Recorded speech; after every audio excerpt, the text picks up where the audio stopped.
तो कल की 2898 एडी एक ऐसी मूवी होने वाली है जो कि होपफुली अपने इंडियन हिस्ट्री और डिस्टोपियन फ्यूचर को एकदम बेहतरीन तरीके से मर्ज करके हमारे सामने आए। क्योंकि ये वाली मूवी भले ही डिले पे डिले होती जा रही है, लेकिन ये लोग अपना काम हमें अच्छे से करके दे रहे हैं, जो कि हमें अभी क्या कैरेक्टर इंट्रोडक्शन ग्लिम्स में भी देखने को मिला। तो सभी ने अश्वत्थामा के इस कैरेक्टर इंट्रोडक्शन ग्लिम्स में अश्वत्थामा के इस ओल्ड और खास करके इस यंगर लुक को तो नोटिस किया ही होगा। बट इस ग्लिम्स में मेकर्स की बहुत ही ज्यादा अटेंशन टू डिटेल है, जो कि मेकर्स ने इसमें पर्पसली ऐड किया है। मैं बात कर रहा हूँ अश्वत्थामा के माथे से बहते हुए ये खून के बारे में, जो कि पट्टी लगाने के बाद भी दिख रहा है। तो अगर आपको नहीं पता तो फिर अश्वत्थामा के माथे से बहते हुए इस खून का कारण अश्वत्थामा की बैक स्टोरी से जुड़ा हुआ है। इनफैक्ट इसकी बात मैंने अपनी पिछली वीडियो में भी की थी, बट वहां पे शॉर्ट में स्टोरी बताने के चक्कर में मैंने कुछ गलतियां की थी, तो फिर उसके लिए मैं आपसे माफी मांगना चाहूंगा। इन शॉर्ट वहां पे मैंने किसी और के नाम की जगह पे द्रौपदी का नाम ले लिया था। अगर आपने मेरी वाली वीडियो देखी होगी तो फिर आपको पता चल जाएगा मैं किसकी बात कर रहा हूँ, और अगर आपने वाली वीडियो नहीं देखी तो फिर कोई बात नहीं,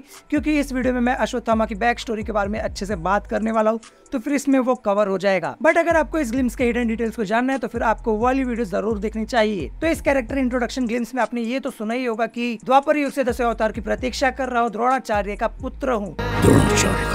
तो फिर बचपन से अब तक आपने कहीं ना कहीं पे ये तो सुना ही होगा कि शिष्य हो तो फिर एक लव्य जैसा, जिसने अपने गुरु को गुरु दक्षिणा में अपना अंगूठा काट के दे दिया था। तो यहाँ पे वो गुरु और कोई नहीं, गुरु द्रोणाचार्य ही है, जो कि अश्वत्थामा के पिता हैं। तो अश्वत्थामा के ओरिजिन की बात करें तो फिर बात है द्वापर युग की। गुरु द्रोणाचार्य की इच्छा थी कि उनका एक पुत्र हो जिसके अंदर भगवान शिव के जैसा तेज और प्रताप हो। तो गुरु द्रोणाचार्य और उनकी वाइफ कृपी ने मिलकर एक तपस्या की, जिसके काफी टाइम बाद शिव जी प्रसन्न होकर गुरु द्रोण और कृपी को एक पुत्र का आशीर्वाद देते हैं, जिसके पैदा होने के बाद में ऐसा देखा जाता है कि उस बच्चे के जन्म से ही उसके माथे पे एक मणि है, और ये और कोई मणि नहीं, ये वही मणि है जिसे आपने इस ग्लिम्स में देखा है। और बहुत ही कम लोगों को ये पता होगा कि इस मणि का नाम सायरन रत्ना है। इस मणि के कारण अश्वत्थामा को भूख, प्यास, दर्द, पीड़ा, थकान, कोई भी चीज उसे महसूस नहीं होती है। इसी के साथ में अश्वत्थामा को उसके पिता स्वयं गुरु द्रोणाचार्य से शिक्षा मिलती है, जिन्होंने पांडवों और दुर्योधन को भी शिक्षा दी थी। तो अश्वत्थामा ने अपने पिता से हर एक विद्या सीख रखी थी, बस एक को छोड़ के, जिसके बारे में हम आगे बात करेंगे। तो अगर देखा जाए तो फिर इन सबको मिला के अश्वत्थामा एक तरह से इनविजिबल हो जाता है। खैर, अपने पिता से शिक्षा लेते टाइम पे उसकी दोस्ती दुर्योधन से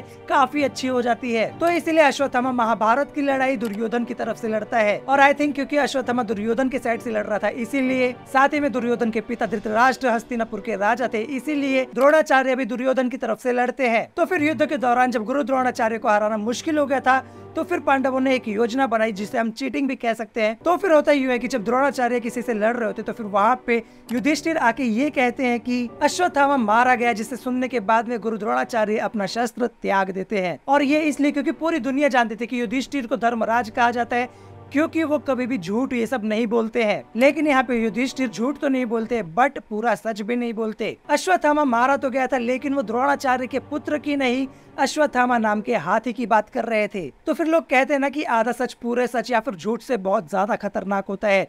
तो फिर ये one of the best example है इस चीज का, काइंड ऑफ मैनिपुलेट करना। अब क्योंकि द्रोणाचार्य ने अपना शस्त्र त्याग दिया था, तो फिर इसका फायदा उठा के धृष्टाद्युम्न उनको मार देता है। अगर आपको नहीं पता तो फिर धृष्टाद्युम्न द्रौपदी का भाई होता है। खैर, अब जब ये बात अश्वत्थामा को पता चलती है कि पांडवों ने चीटिंग से उसके पिता को मारा है, तो फिर अश्वत्थामा दुख के साथ में एकदम गुस्से में आ जाता है और वो ठान लेता है कि वो इन पांडवों को कैसे भी करके मार के रहेगा। अब ऑलमोस्ट ये वॉर पूरा खत्म हो चुका था और पांचों के पांचों पांडव अभी भी जिंदा थे।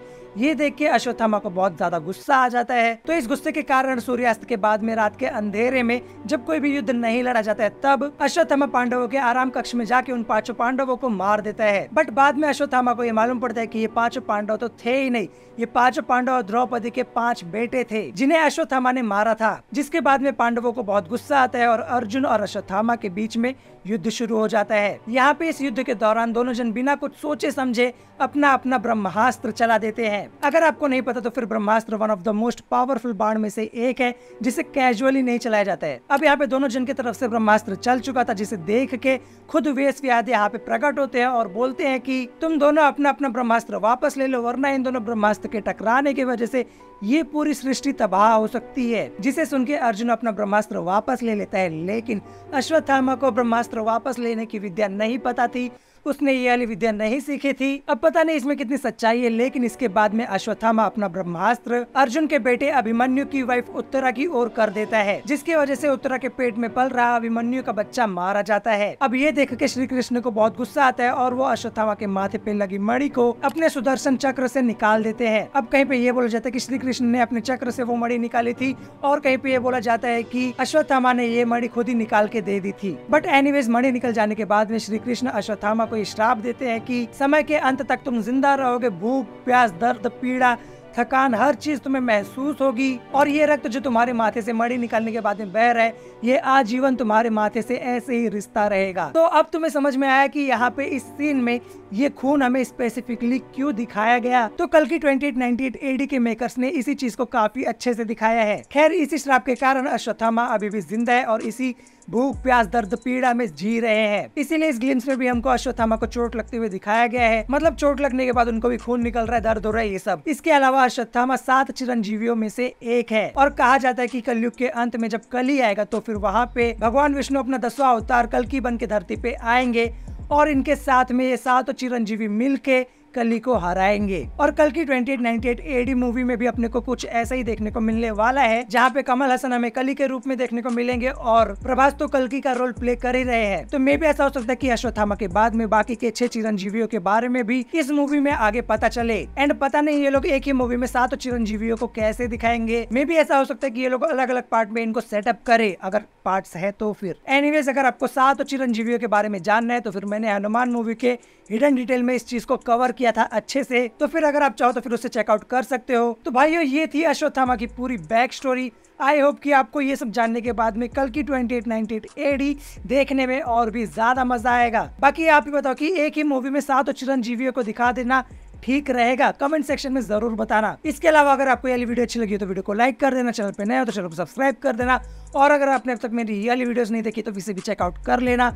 बाकी मिलूंगा मैं आपको अगली वीडियो में, तब तक के लिए टाटा।